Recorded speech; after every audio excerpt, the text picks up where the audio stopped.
これを利用することでしゃがみ状態で引きつけて対空することができると。なぜこのレバーレスコントローラーに変更したのかと。ウメガエルとやった時に感じたことがありますと。これただのボタンじゃないです。遊びをなくすためにタミヤのパーツが入ってるっていう。レバーによるダッシュとレバーレスによるダッシュ、どのぐらい差があるのか。はい、どうも皆さんこんにちは。ロート G の時戸でございます。今回は新企画格ゲー研究室でございます。格ゲー研究室、一体何ぞやと申しますと、格闘ゲームのより良い、プレイを目指してさまざまなことを科学的にギッチギチに検証していくという企画となっておりますので、皆さんよろしくお願いいたします。なおですね、以前トパンガチャンネルの方でこれの前身となる格ゲー実験室ですよね、格ゲー実験室というのを、動画を一つ、やっておりますので、そちらの方もご覧になってください。よろしくお願いします。で、今回はですね、格ゲー研究室、まずコントローラーについて、話をしていこうかなと思います。大前提としてカプコンプロツアーというものがございまして、そちらのルール内でちゃんと、認められているものでないとどんなに優秀なデバイスでも使えないということになってしまいますので、そちらの方のチェックをまずしていきたいと思います。ちょっとまとめたものを読まさせていただきます。攻撃の入力系統は最大で8個まで、同じ攻撃を複数のボタンなどに割り当てるのは禁止となっております。これはですね、弱パン、中パン、強パン、弱系、中キック、強系っていうのは、基本的にほとんどの方が使われるのではないのかなと思うんですけど、横の2個のボタン、残り2個のボタンに弱パンチボタンを単品でつけたりとか、弱キックボタンを単品でつけたりするっていうのはこれもダメっていうことですよね。6つのボタンの他に2つ、余裕があるわけですが、こっちは同時押しとかを設定するということになるんでしょうかね。同時押しについてなんですが、同時押し機能はストリートファイター5のゲーム内設定で行える以下のパターンのみ OK となっております。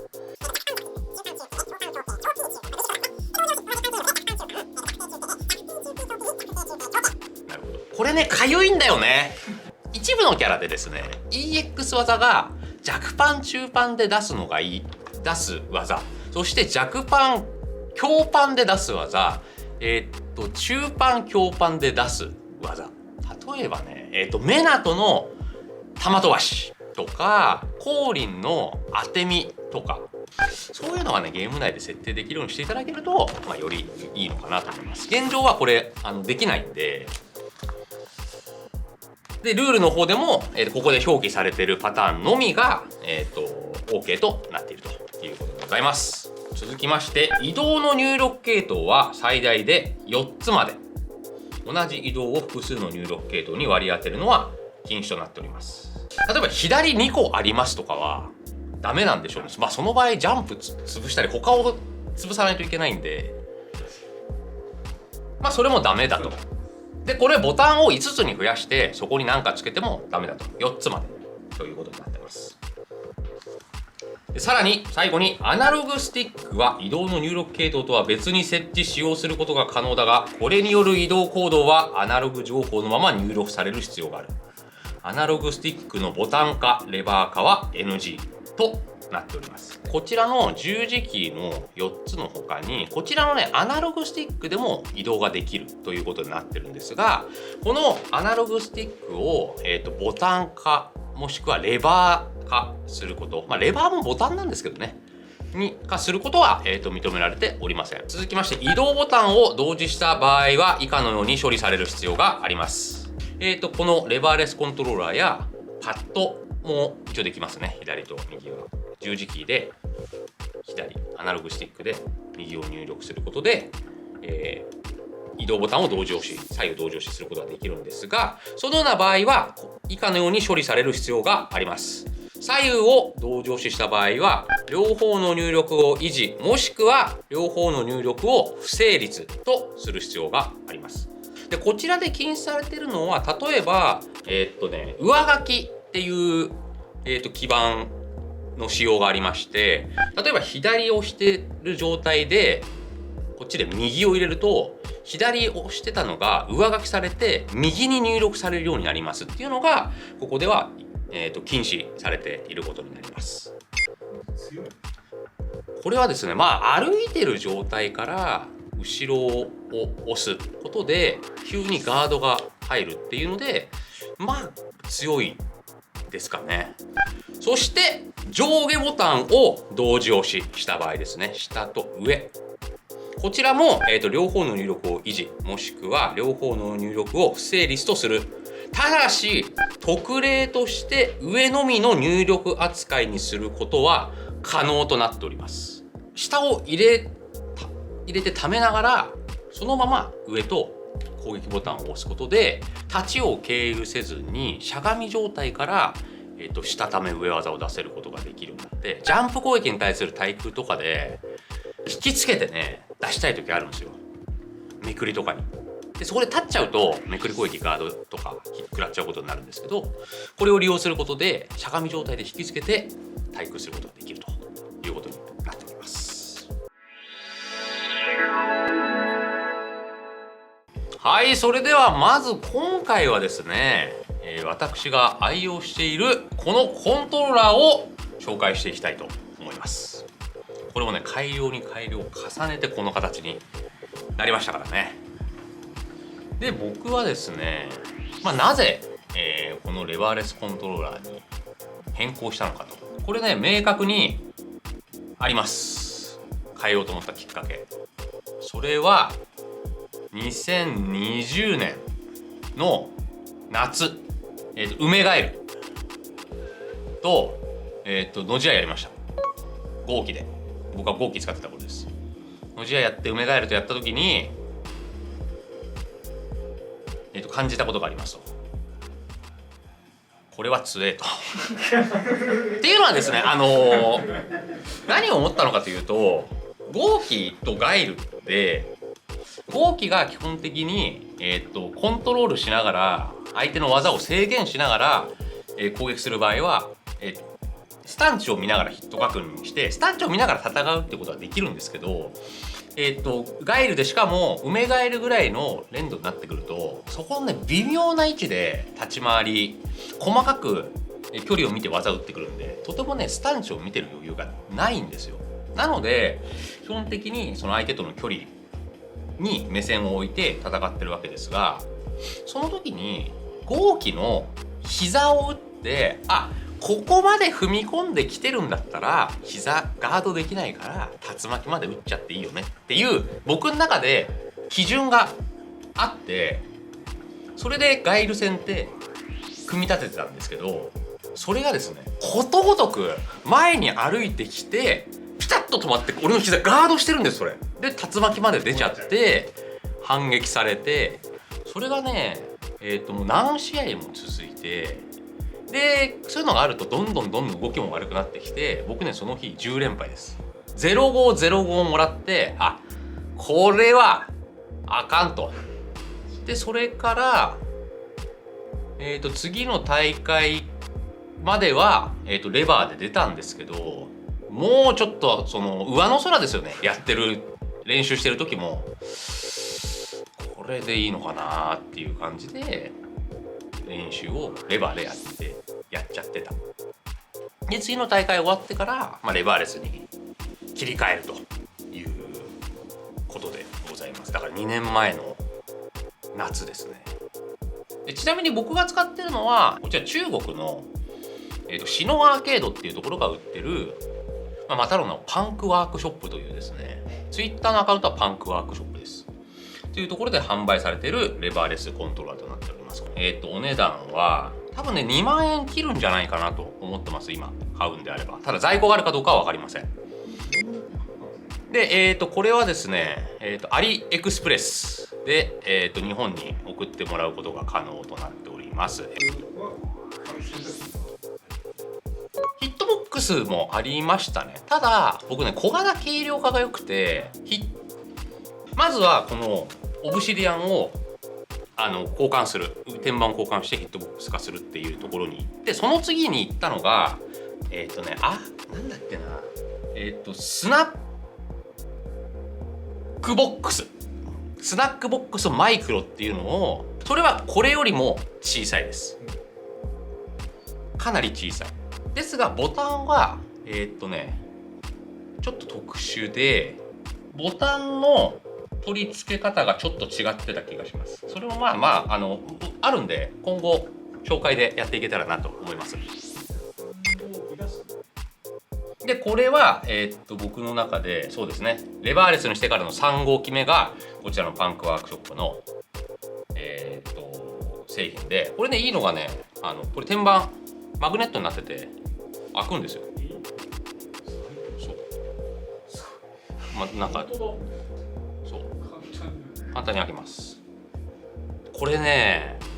オブシディアンを改造してもらった時に磁石をつけるっていう発想をメンテナンスの方にやっていただいたんですけど、パクられましたね。でこちらはですね、有名な中国のたまたま先生ことですね、チューチューと呼ばれるプレイヤーが、監修したボタン。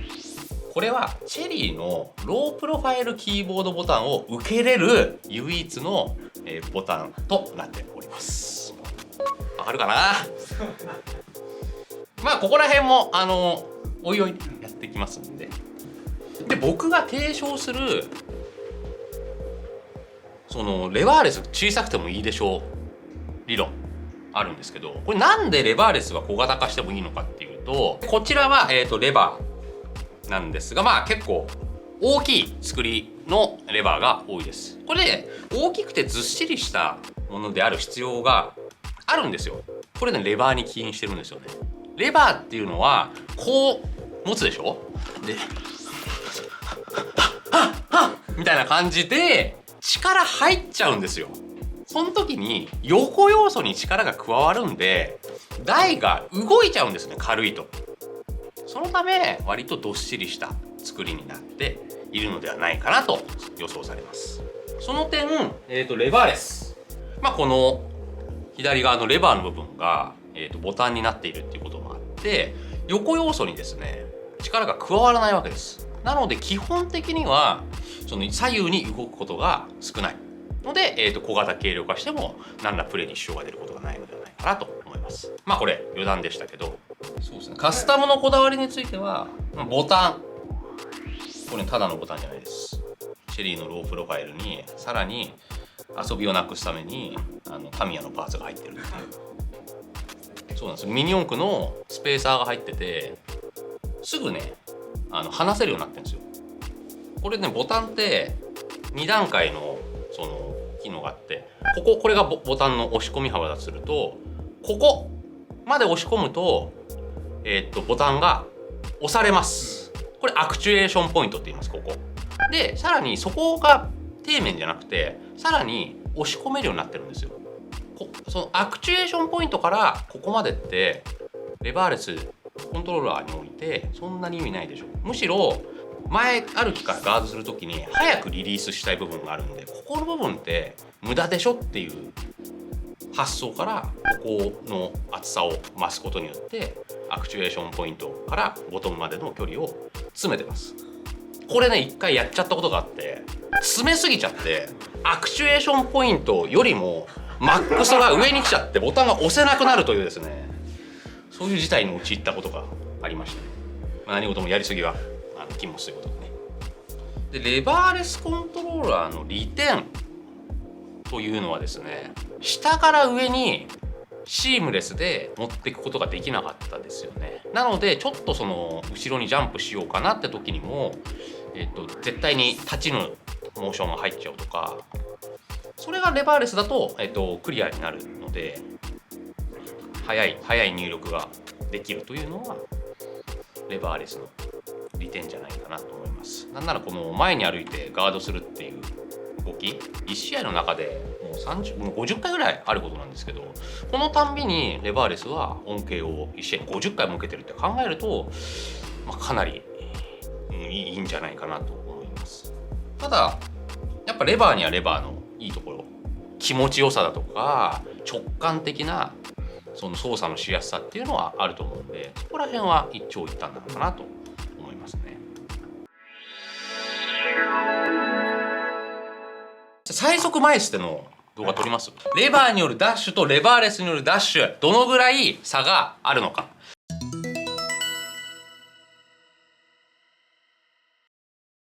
じゃあいきますよ。1P ですね、こっちダッシュ。これ忖度なしです。早いよ、全力。よし、まあこんなもん5回いこうか。 OK。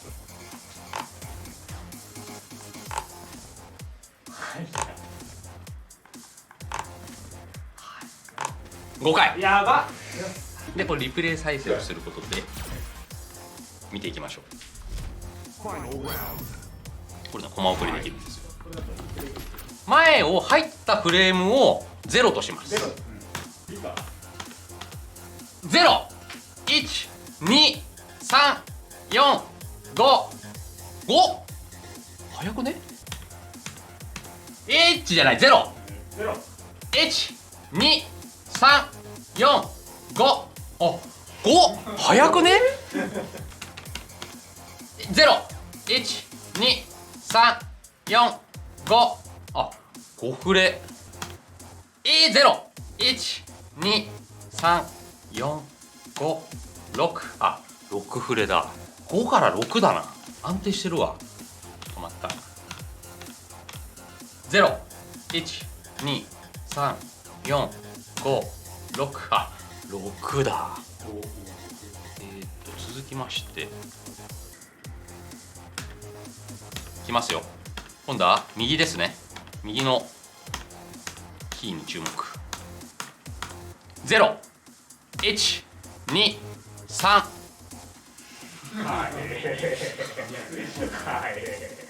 でも最速じゃないんですよ。最速は0、1でニュートラ、2で、2回目。0、1、2、3。0、1、2、3。あ、まあ3、2で出てないな。俺これ結構練習したんだけどな。0、1、2、3。あ、安定しちゃってますね、ある意味。0、1、2。お、最後の最後で、最後の最後で出ました。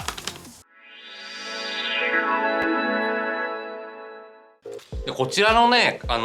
結果を踏まえると、レバーでは、5フレームでのダッシュが、3回、6フレームでのダッシュが、2回ということで、平均は 5.4。そしてレバーレスの方では、3フレームのダッシュが、4回、2フレームのダッシュが2回ということで、平均は 2.8 と。これがやはりですね、レバーレスダッシュが強いと呼ばれるのがもう数値で厳密にガッチガチで分かってしまったわけですね、今回の。はい、今回は、このような形で格ゲー研究室やっていきました。次回からはですね、まあこちらのデバイスにたどり着くに至っていろいろですね、私試させていただいて、まあ、数々のお蔵入りデバイスがあるわけなんですが、まあ、そちらの方をですねちょっと紹介していけたらいいかなと思います。それではチャンネル登録、そしてグッドボタンの方をよろしくお願いいたします。それでは